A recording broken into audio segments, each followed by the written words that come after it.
Hello, welcome to the White Lightning Podcast. I'm your host, Ben Wheeler. We are on Zoom today. I wanted to do this for a really long time. I told you guys last episode I want to get on Zoom. Here we are. This is the first one. I finally have a host today, and it is Luke May. Luke, Yes, what's going on, sir. man? How you doing? Not much, man. Thanks for having me on. It's good Yeah. to branch out. I can talk about sports for once in my life. Yeah, Luke and I went to high school together. We played 4 years of basketball together. We went to college together for a little bit. Just, I yeah, we've known each other for a few years Oh here and yeah. there. Oh yeah. But yeah, he's going to give you a different perspective today. Again, I plan on in the future staying on Zoom, posting it on YouTube, posting the audio on Spotify. So this is just the beginning, and I'm really excited. So without further ado, you know what we're talking about today?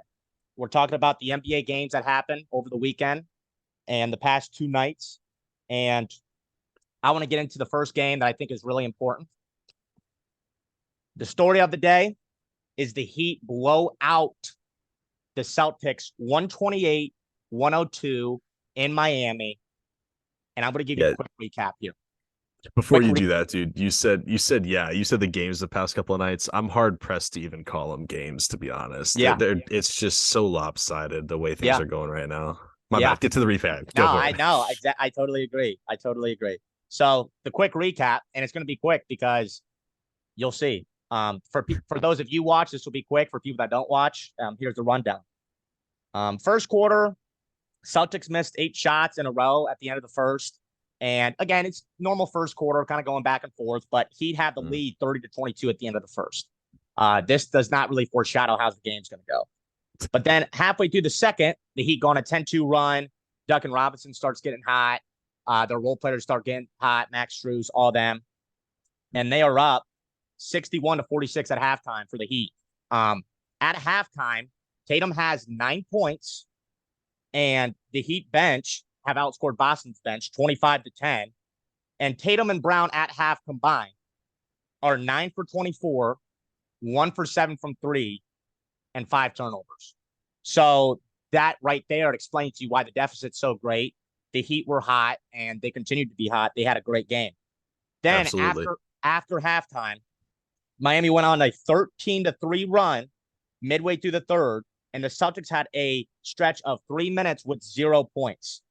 In the third quarter, Miami outscored Boston 32-17. And at one point, the Celtics were down 33 points. And I think 70% of America pretty much turned off their TV. And at the beginning of the fourth quarter, Celtics had their bench in. Game was over. The final score was Heat 128, Boston 102. Just a quick box score for you. Gabe Vincent has his career high 29. Outscores Tatum and Brown combined. Mm-hmm. I did not stutter. Combined. Duncan Robinson has 22. He went 5 for 7 from 3. Here's the bizarre part. Is Jimmy Butler, who is leading the Heat to where they are right now, was the 16 points leading scorer last night. 16 points. That's all he had to do. He chipped in 6 assists and had 8 rebounds on his 31 minutes for the night. And that's all he had to do because the thing I noticed when I was watching last night was, it did not look like the Celtics wanted to be there. No. I got it was about midway through the third quarter. I'm watching. My mom's on the couch next to me, and I'm like, Mom, can you look at the TV right now and tell me what the difference between the Heat players and the Celtics players is? And she's like, I don't know. It's the fact that the Heat players are sweating. The Celtics players were not even sweating. They weren't putting in any effort. Yeah. And when you have your 2 leaders, Jaylen Brown and Jason Tatum, having 14 and 12 respectively, with 28 and 33 minutes, but that's not good enough for your top 2 players. Then you got Al Horford chucking up shots. I mean, he's a vet, but he doesn't have it anymore. Right. I think the big thing that was a very alarming to me, and now this is where I'm going to get off my chest, is exactly what you said. This is multiple points. Interject whenever you want. Yeah. Game 3, you're down 2-0. Okay. Here comes some urgency for Boston. This is it. This is the season. I can't find Tatum, who's 4th in the MVP voting and was first-team All-NBA. Where is Jaylen Brown, my second best player, who is second team All NBA. And we can blame Joe Mazzulla all you want. Ah, man. But Gabe Vincent outscoring them two combined, that's all you have to say. Yeah, That's all you have when to your say. stars disappear, there's not much you can do as a coach except put your other guys in. Another thing that jumped out at me was Malcolm Brogdon with 0 last night. That's huge because not only did I have Malcolm Brogdon to have over 10 points, so that screwed me, but also he's been chipping in a good 10 to 15 every night. He's been doing well from 3 and outside, and that's something that they really missed last night. So yeah. But big omission. I think my main thing that is a issue is Jason Tatum. Here are two alarming stats that absolutely freak me out. Jason Tatum has not made a shot in the fourth quarter this series. Yeah, he used all his juice in the Philly series. I think so. I think you're right. I don't know. And Jaylen Brown, who is second team All NBA, so basically the NBA is saying he's a top 10, top 15 player. Exactly. Is averaging 11 less points he did in the regular season and is shooting 10% from 3. I got to start calling them the Tatum and Brown clowns. It's not going for them. It's just not. And when you have, they're playing against Jimmy Butler, who's known for turning it on in the playoffs, you can dog on him as a coaster through the regular season. But I mean, he's had 3 conference finals appearances with the Heat in the past 4 years. Right. That speaks volumes. And it's like the Celtics beat him last year in the conference finals. And that was basically just because of that last shot Jimmy missed. Right. And it's that shot goes in, we have a different conversation. And the Celtics probably have already blown it up by this point. But they won, and then they got dogged in the finals by Golden State, who, might I add, just got bounced in the second round. They're not in great shape either. So it's really a testament to not only how these teams are kind of constructing themselves, but how the league is full of parity. Because I think you were talking about it on a previous episode.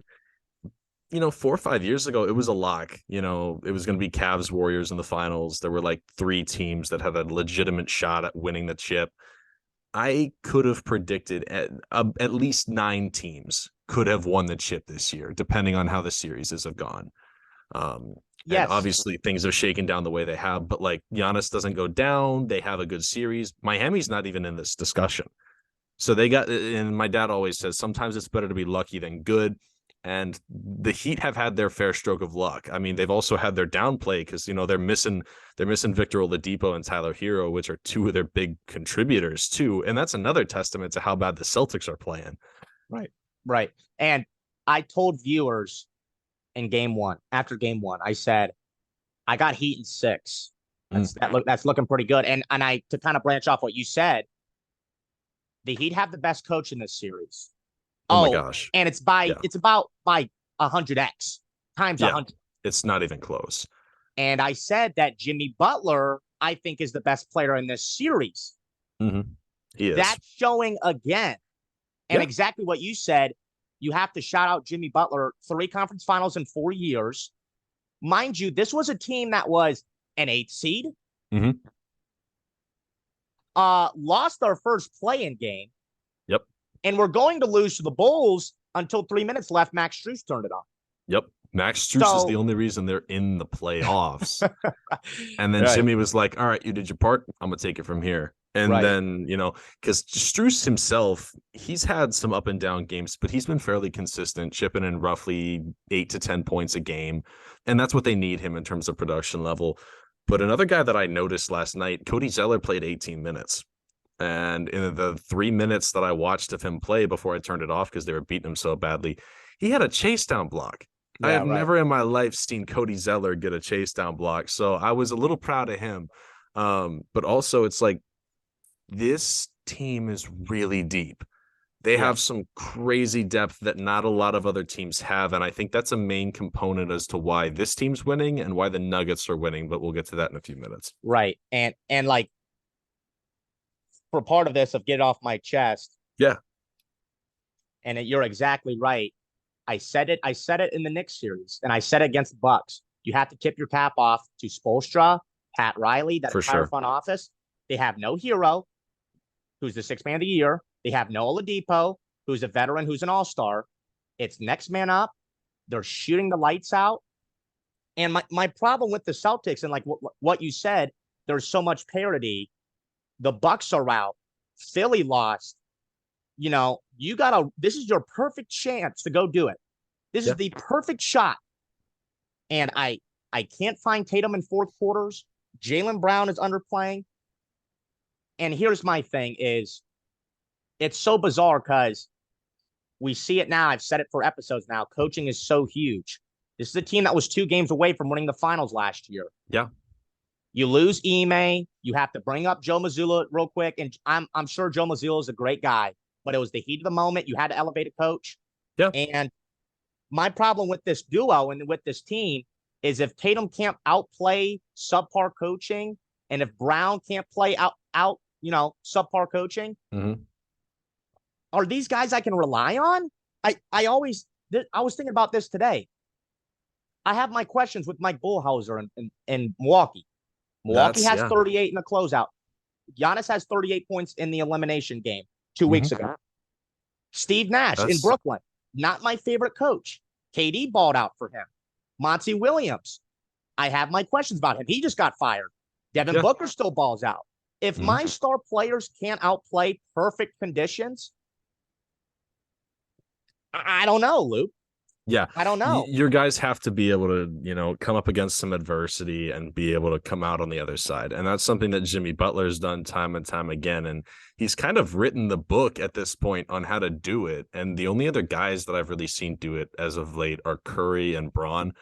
But obviously, Curry this year was matched up against Braun. So it's like, it's kind of hard to do that when you have someone else you're up against that's done it so many times. But yeah, so there's a lot to talk about, but there's a lot we've already said. So boils down to the Heat.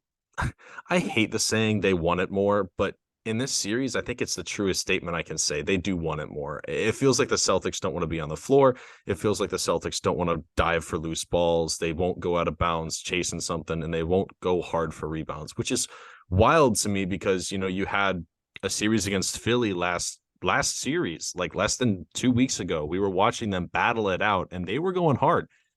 And then Jason Tatum shows up and has 50 points in Game 7. That's a big showing. And I was like, wow, Jason Tatum, he popped off. He's going to run with that stride. It's ready to go. Right. And it's like he used all of his gas and he's running on fumes. And I don't know if that's something that's a mentality thing or if that's just like a game plan that turned into a negative mentality, but whatever they're doing, it's not working. And I think after losing in the finals last year, they lost in the finals, 3 years ago in the bubble? No. Conference finals. They conference lost final. Yes, sorry. Yep. Yeah, but like you're going to keep losing, and it's like you're making it to the playoffs, which is granted that's better than a lot of other teams do, right. But if you want to get over the hump, you're going to have to make some changes. And I think they need to bring in a different piece. Maybe a guy that's like a clear-cut point guard that can run stuff. Because Marcus Smart, funnily enough, I felt like when he was on the floor, he was like the best player on the floor for their team, which is wild to say because he was the only one trying. Yeah, I mean, he's had spurts this series. We saw in that game, too, where he has 10 assists at halftime. He's diving all over the floor.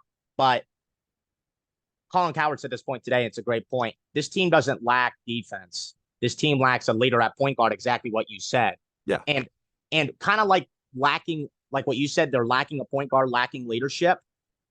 And I was thinking to myself today, you know who Jason Tatum reminds me of? Who? Is Kevin Durant. Listen, and hear me out when I say this, and hear me out. I thought to myself, both very laid back guys. Mm-hmm. Both guys that you don't really know if they're an alpha or if they think they're an alpha. Two guys with confidence issues. I say this because at the end of Game 6, Tatum said, "Yeah, I was like really worked up before the game," and he said, "I was really nervous." That's a confidence issue. Yeah, and kind of similar with KD and OKC, they go to the finals just like Jason Tatum did, but you're kind of like, I think he needs a number one with him. Then KD goes to Warriors, joins Curry. That's a number one. I Yeah. think what you said about changes, I think you got to get an alpha around Tatum. I don't know who that is, but I agree with you. You got to get a guy that's an alpha, can lead you. I think Tatum, I think we're going to have to say he needs to be on a really great team. What I think it boils down to is I think Jaylen Brown's in the same situation D Book has been in for a while, where he's kind of been forced to be the number one guy. And now obviously D Book's got KD, but the past couple of years, it's like, they paired him with Chris Paul. That worked to get him to the finals. They lose to the Bucks. I think that was a lot due to matchups. But D Book's been in a situation where it's like they're asking him to do things that people who have made championship runs have done already. Right. And he hasn't gotten that, training, if you will, that like when Bron got his first title, D Wade had already won a championship. And when D Wade won his first championship, he was playing with Shaq, who had already taken 3 chips. Right. So it's like having someone that was not only on a championship roster, but a key force in that championship roster, or even better, the best player on that championship roster. It makes life a lot easier for the guys who haven't achieved it yet. So like Jason Tatum, he's a great ball player. He's not playing like it right now. If he were to have someone like a LeBron James or a Kevin Durant on his team, kind of giving him a little bit of guidance, I think that would work wonders for his career going forward. But I think it needs to happen in the next 3 years, or else Jason Tatum he's going to turn into a Kyrie Irving, where he maybe gets 1 championship on a really good team. And then he, bounces around a little bit, maybe. I don't know. Maybe he stays with the Celtics, but I don't think he's going to have consistent long-term success if he doesn't get some sort of a game script on how to have success at the highest level. Right. And I totally agree. The LeBron point, KD point's great point. A realistic option, Colin Cowherd said it. Not these guys aren't similar, but like Dame. Dame knows he's a number one option. He's a leader. Yes. He's an alpha.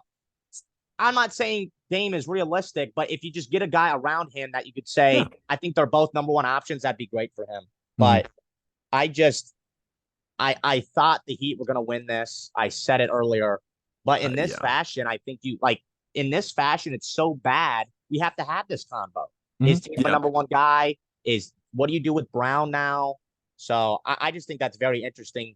Game 4 is Tuesday night. I personally think I could see the Heat winning that, and sweeping them. Yeah, I totally agree. Think if the Celtics want to keep the current structure that they have to win Game 4. If the Celtics coach wants to keep his job, if Tatum and Brown don't want to be on the chopping block over free agency, they have to win at least 1 game here. Yeah, because if they get swept, if I'm in charge of the entire squad, who's the owner right now? I'm trying to remember. I'm not sure who the owner is. Okay. Brad Stevens. GM Brad Stevens. If I'm Brad Stevens and I'm looking at this squad, it's like we've spent a lot of time, a lot of money, and a lot of effort to get you guys in a position to win. You've been in those positions and you haven't delivered. It's been 4 years. We got to make some changes. And it's crazy if they get swept, and even at this point, if they even lose in 5, it's still going to get ugly. And honestly, you're like, and nothing is unreasonable. Now, me personally, I think they should bring back Tatum. Like what you said, try to get a veteran point guard that can lead you, and I think you should run it back. But I mentioned in previous episodes, Tatum and Brown are both max eligible. If they both sign maxes, they're $613 million combined. Yep. Yeah. Do you do that? Because what's going to happen is the nice thing about Boston is over the past 10 years, ever since they fleeced the Nets with that big trade for Paul Pierce and KG, they've had a surplus of picks and cap space. And they got into a tough situation when they had Isaiah Thomas leading the squad back in, I think it was 2017. And then once that trade took place, they got Kyrie. They got their salary cap situation back to a good place. And they also kept building with young talent. Well, it's kind of like been a trust the process situation for the past 5 years now. And the process is not working. Right. It's getting you to exactly where you want to be, but not over the hump. And you got to figure out how to adjust that formula. Right. Yeah. The Heat, just use the Heat's formula, honestly, because that's just find undrafted guys, bring them in and be like, hey, guys, we're just going to sell out on every single play. You're going to dive for every loose ball. If you need a breather, we'll throw Cody Zeller in there. We'll we'll give you a break, and then you're going to go back in immediately. And, we're going to get like guys like Duncan Robinson, sorry. Right. And it's like, that's achievable. That's attainable. Right. It's like they're playing Moneyball. Honestly, it's weird. Yeah, it's exactly what it is. But that's something really interesting to monitor. I'll revisit the Celtics and the Heat later in the episode. Let's get into a series that's literally exactly the same, and we're going to have the same combos. Is Lakers Nuggets. Same as the first. I'm going to do a quick recap of Game 3, and then I'm going to chop it up about, recap. Again, for some reason, Lakers are down 2-0. They're back on their home turf. You're thinking, okay, they're going to have a little bit of an edge. Nuggets started off really hot. First quarter went on a 13-0 run. Murray had 17 points in the first quarter, and the Nuggets were up by 12 at the end of the first. Okay, then in the second, Lakers start picking it up. They go on 11-2 run in the second. They outscore them 35-26 in the second. But Murray's still going off. He has 11 in the second. Murray has 28 of the team's 58 points at halftime. Murray has 28. He had 30. At halftime? 30 at half. Yeah. Well, then flip-flop. Murray had 30 at halftime. The rest of the team had 28. Nuggets were 58, up 58-55 at halftime. Yeah. Murray so now the Lakers are kind of getting into it a little bit. Mm-hmm. Right. Lakers have a chance now. And Murray's playing really well. But then here comes their opportunity right now. Third quarter, it's back and forth. Murray gets shut out in the third. He has 0 points in the third quarter. Yeah. Jokic gets his fourth foul. Mm-hmm. And Jokic doesn't really play for the third quarter. And Lakers start chipping a little bit. But the Nuggets, Kentavious Caldwell-Pope, KCP, has 12 points in the third. Still keeps them around. Nuggets are only up 2 now. Yeah. In the fourth quarter, at one point, it is 94-93. Mm-hmm. Lakers. Yeah, they're up. They're up. Nuggets go on an 8-0 run. Yep. And from that point onward, just a snowball. They run away with the lead, and the final score is 119-108. And then the Lakers go down 3-0. And my thoughts for this, and my little get off my chest is Lakers all series have had their chances, similar to Boston. Let's go back to game 2 for a little bit. Halfway through the third quarter in game 2, Lakers were up 11. Halfway through the fourth, they're down 12. Yep. From the halfway point of the third quarter in game 2 to the end of the game, Nuggets outscored the Lakers 39-16. Yeah. We saw it on Saturday night. Yep. Lakers up 94-93. Murray has 0 points in the third. Jokic has foul trouble. Then Jokic goes for 15 in the fourth. Mm-hmm. Lakers blow the lead. The Lakers have had their chances, and I'm rooting for the Lakers. You are? Oh, a little bit. Oh wow, I'm shocked. But I'm willing to tip my cap and say that the Nuggets are obviously a better team. They're closing out games better. They're handling business. And I think before the series started, you go, okay, LeBron and AD got to play out Murray and Jokic. Yep. Well, they're not. No. And guess what? Not only are they now outplaying the Nuggets' top 2 guys, the Nuggets role players are stepping up big. And here's a great stat for you. Porter Jr. went from 41% from 3 to 47. Yep. Jamal Murray jump. Goes from 37% from 3 to 45. Jokic 34 to 45. KCP 36 to 45. So it's a mixture of Jokic and Murray outplaying LeBron and AD. Yep. Their role players stepping up for the moment. And that's that. And that's why the series is up 3-0 right now. What do you kind of get from why it's at where it is? Here's what I'm getting right now. There's a couple of bright spots for the Lakers, but mostly it's negatives. The bright spots are, for once, I am seeing Anthony Davis play well consistently. And that's a big bright spot for the Lakers. But the problem is it's not enough. LeBron's doing his thing. He had 23, 12, and 7 the other night. AD finished with 28, 1, and 18. And then you have guys like Rui Hachimura chipping in 13 and Austin Reeves with another 23. people who are underperforming right now. D'Lo. I was just about to get to that, and I'll let you D'Angelo Russell was not good the other night. Played 20 minutes, 3 points, 4 assists, and 3 rebounds. That's unacceptable. As someone who's getting 20 plus minutes a game, we get to a point where they played Austin Reeves for 40 minutes last game. Yeah, he played 40 minutes, and that's Austin Reeves, who wasn't even on a team like 2 years ago. And well deserved. And well deserved. He's been playing his butt off. It's awesome to see a guy rise through the ranks and do that. And he's the other bright spot for this team is Austin Reeves and then Anthony Davis doing his thing. Those are the two only positives. And what it really boils down to for me is the Lakers, they played a really good game the other night. They really did. But the Nuggets were just better. Yeah. And that's so hard to deal with because you look at how the Lakers have played for so long. You know, Bron played 43 minutes last game. Yeah. That's a lot for LeBron, is he 38 or 39? 38. 38. LeBron's 38 playing 43 minutes. Okay. The rest of your team needs to step it up. Lonnie Walker, he's been doing more than was expected of him. Even with only having 9, 2, and 1 the other night, Lonnie Walker's stepping up from where he was and what he was expected to be. Dennis Schroeder, 25 minutes, 5 points. What are we doing, dude? Why are you getting 25 minutes if you're going to have 5 points and 1 assist as a point guard? You cannot have guys playing significant minutes if they're not going to move the ball around, if they're not going to buy into the system you want to orchestrate. You know, you have offensive weapons in D'Lo, Austin Reeves, Anthony Davis, and LeBron James. Right. And you got shooters to space the floor with all those other guys. You got Rui, you have Lonnie, you have Jared Vanderbilt. Jared Vanderbilt only had 2 points the other night. Yeah. When your other guys aren't hitting, you know, it turns into a LeBron and AD show. Austin Reeves chips in a little bit. Rui Hachimura chips in a little bit. But after that, it's like there's no one else on this squad that you can rely on to get more than 5 or 6 points a game. And it's really sad that D'Lo's not that guy because he should be.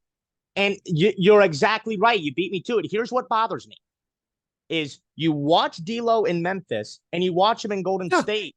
He wins you 2 games a series. Yes. Golden State, game 3 at home. He has 13 straight points in the first. Mm-hmm. Memphis, he has a 31-point game. He's averaging 7 points per game this series. Yeah. And he is unplayable on defense. He's unplayable.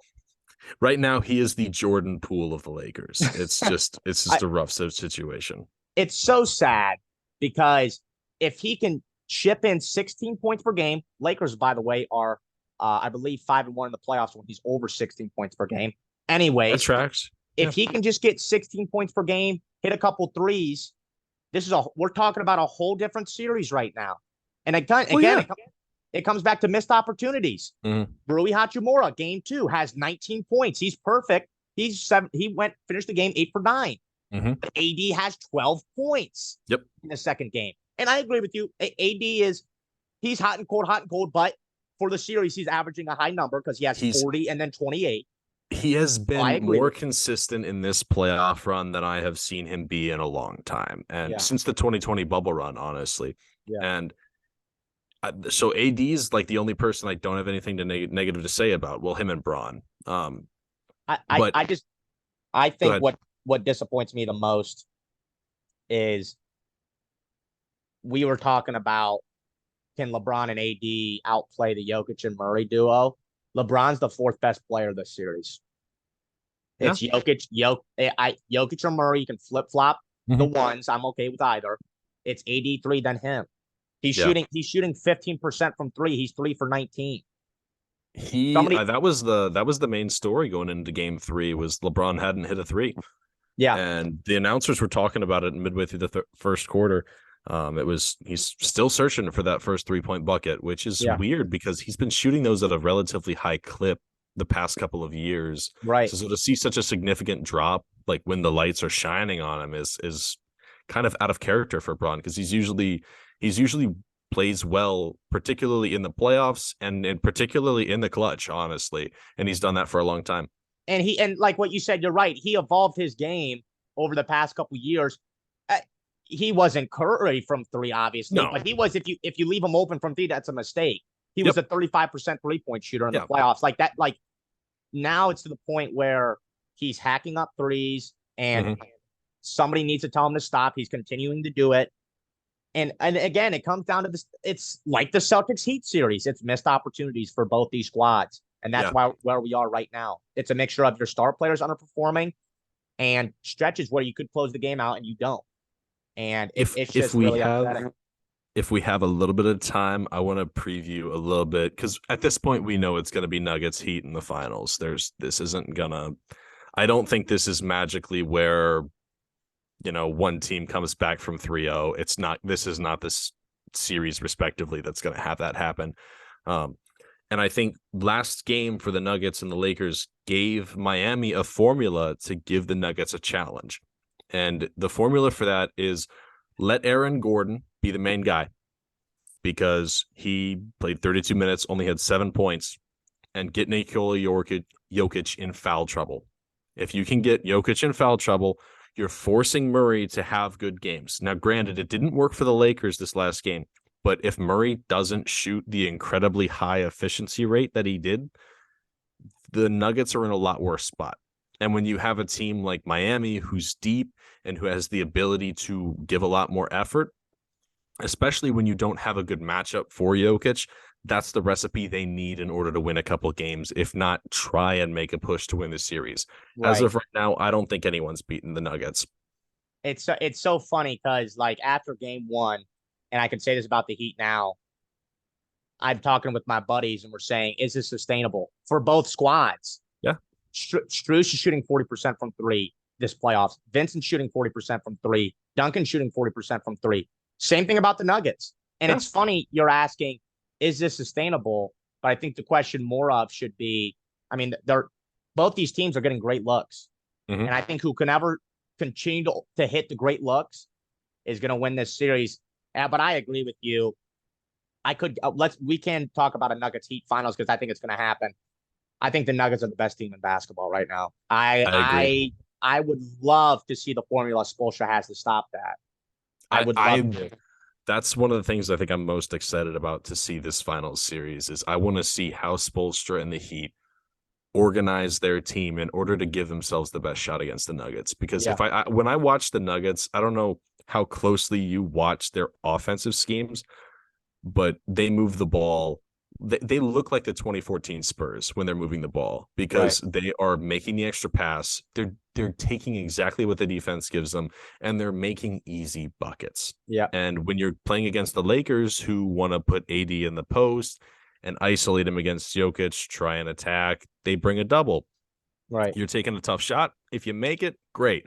If not, that's not a good offensive scheme. Right. The Nuggets never get themselves to that point. They're always spreading the floor. They're always moving. They're always passing. And one of the key defining factors of their offense is the fact that they have, and it's really funny because it's not their point guard who runs the pick and roll. It's their center. Jamal Murray and Nikola Jokic have been running a two-man game and a pick and roll at the end of games this entire playoff run, not even just this series. And it's wild because, usually you have your point guard, handling the ball. The point guard's been setting the screens. It's hilarious because it's such an inverse of what you usually see. And Nikola has the presence of mind to get past that screen and make the right read. Well, it's incredible, like what you said, that, and I said it all series is, why can't we not stop this Murray Jokic pick and roll? It's great, and it's probably the best thing in basketball right now is the Murray and Jokic pick and roll. They're going to continue to do that. And like what you said, like something we've never seen before, Murray setting the on-ball screen for Jokic bringing up the court. We've never seen that before. And I think you can credit that to Mike Malone being great. I think you can credit that to Darvin Ham not making the adjustments. Yeah. But again, Spoelstra is not going to let them do that all series. So that's something really interesting. And I'm excited to see what Spoelstra does because it's like you can't run a drop coverage, you can't go underneath the screen, you can't cheat over top of the screen. There's no feasible formula unless you bring a third defender into the scheme, and that just leaves open one of their shooters. Yeah, and before we continue a Nuggets Heat finals for the future, let's talk about tonight a little bit. Lakers Nuggets and what's going to happen tonight. we can continue with that pick and roll. Darvin Ham's got to find a way to stop that tonight. Yeah. Plain and simple. They can't run that all night. And I want to say this. If Darvin Ham starts D'Angelo Russell tonight, I want him fired within probably 2 hours of the game being over. It's unacceptable. There is no reason he should start tonight. None. What if D'Lo goes for 30? He can do it off the bench. He can score it coming off the bench. I don't want to see him start tonight. I don't. I will not handle it. I will not handle it. What's your starting five for LA tonight? A great stat I found is there's 2 lineups that have the highest plus minus this series for the Lakers. Okay. One of them is AR, Rui, Vando, AD, LeBron. Okay. They're plus 133 as a unit. Wow. Why? For net rating, not points, net rating. Net rating. Yeah. That's a really good plus minus. It's incredible. I don't know why somebody in the coaching staff maybe shows, I don't know, the millionaire professional that stat. That could be useful. Yeah, might be. Also, the Lakers are, to push my D'Lo narrative, the Lakers are outscoring the Nuggets this series when D'Angelo Russell is off the court. Again, can somebody in Darvin Ham's coaching circle please tell him that he can't keep on doing that? We're at a point in this series, like, this should have been happening last game.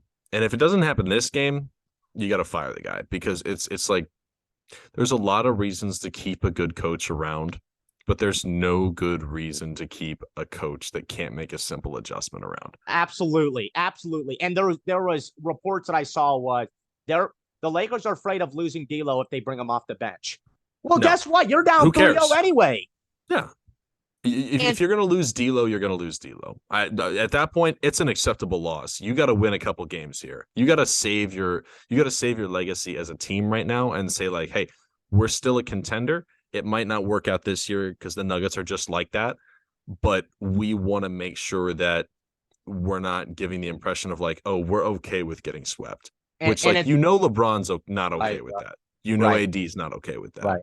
But it's so sad. It's so sad because what we talked about earlier in the episode. If D'Lo, like what you said, can just get 16 points, hit a couple of threes, go with a couple assists, we're talking about a 2-1 series right now for somebody. If D'Lo now plays the way that J.R. Smith played for the Cavs in 2016, 17, and 18, we're looking at maybe a 2-2 series at the end of tonight. Right. And that's just a 10-5-2 game. Yeah, hit a couple threes. He's not doing it. Don't be a defensive liability. And I know they play different positions, but impact on the game, you're absolutely right. Can Jay, like similar to what JR does, hit a couple open threes, defend. Don't be a complete liability. Yep. But I think that I'm glad we talked about that because I don't think that's getting talked about enough. We talked about how the Murray and Jokic duo is outplaying LeBron and AD. For sure. We talked about how the Nuggets are hot. But the D'Lo being absent is a very important part of this series that it's incredible that it's happening. It really is. One other thing I want to highlight real quick before we get wrapping up is that the Nuggets played 8 people. They have an incredible amount of depth with an incredibly few amount of players, and I find that absolutely baffling. Right. And the Nuggets in the playoffs, you're probably only playing 8 guys. Yes, which makes sense until you get to like you're up 30 against the Celtics, so you throw in your entire bench squad. So it's like, yeah. But to your point, and like what we said earlier, they're deep and they're outplaying the Lakers bench. Yeah. The outside pieces of Bruce Brown, even though these guys start KCP, MPJ, Gordon are outplaying Rui, D'Lo, Schroeder, Reeves, and I think that's the series right there. Yeah, what's amazing me is I'm looking at a guy like KCP who was on the Lakers, 2 years ago, 3 years ago? Yes. It has not been that long since he was on that squad, and it feels like they have no answer for him, which is wild to think about because when KCP was on that team, he had games where he gave teams the answer in the middle of the game as to how to shut him down. Right. And it feels like no one in the Lakers organization for some reason can figure out how to shut down their bench players. Yeah. And those are the guys you should be able to orchestrate in the game plan. You can find 3 things that they do well. If we can neutralize these 3 aspects of KCP's game, he will not have an effect on the game. Right. Right. And they will be a lot simpler than taking care of Jokic. Yep. Yeah. And again, I think it's kind of kudos to what we said earlier was these guys are getting hot at the right time.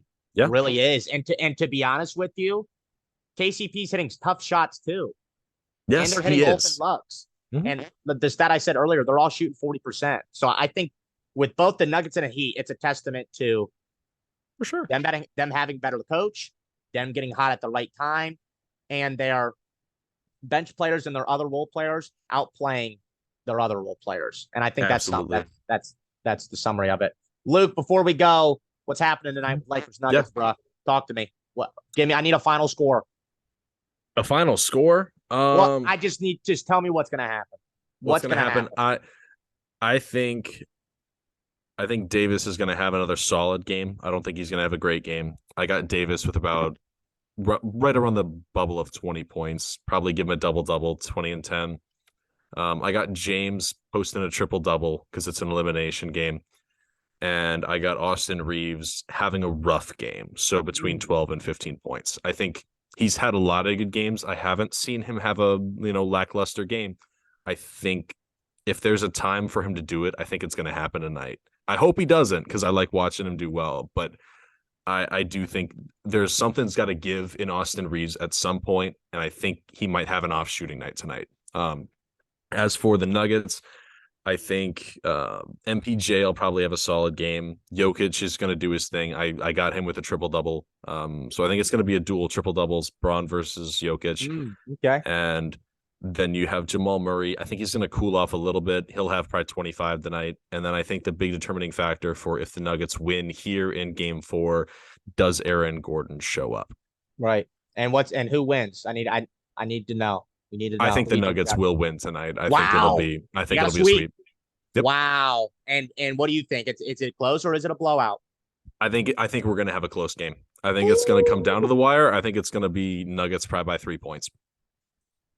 I got Lakers tonight, folks. You got the Lakers? I got Lakers tonight. I do not think that LeBron is okay with getting swept. I don't think it's. I don't think so either. I think the Nuggets are just that good. Now, if I had to come up with a second option, this is the 2 ways I see the game going. I see the game going, the Nuggets win anywhere from 5 to 15 points, or I see the Lakers winning by 1 to 2. Yeah. Those are my 2 most likely, possibilities for the night. Yeah. Well, Luke, that is odd. That's all we have to say. You got into a lot of stuff. I appreciate you, man. Yeah, man. Happy to be here. Again, for the one person that's listening to this, the 2 people that are watching, I plan on sticking to Zoom from here on out. I'm going to post it on YouTube, post the clips on TikTok, and definitely have Luke on again for the future. I appreciate you, man. Let's go. Everybody follow, subscribe to the page. Absolutely. Luke also has a podcast called Gaming Goons. If you guys are interested in video games, go over to Spotify. He's on Spotify. Give him a follow. We just hit 10 episodes last week. We talked about keyboard and mouse versus controller gaming. So if you guys are interested in debate topics, individual games, or game franchises, feel free to tune in. It is just the Gaming Goons podcast. We're on Spotify, Apple Podcast, Amazon Music, and pretty much any other platform you can think of. But yeah, thanks for having me on, Ben. I appreciate it. And hopefully we can have you on the Gaming Goons to talk about 2K pretty soon. Yeah. And real quick, can you pay me like $20-$30 since I gave you advertisement? I take Venmo. We'll talk. We'll negotiate a contract. Oh, well, I appreciate you, Luke. Thank you so much. That is episode 1 on the YouTube, the White Lightning Podcast. I'm your host, Ben Wheeler. I was joined by Luke today. Thank you, Luke. Appreciate you. Have a good one. Deuces, everybody.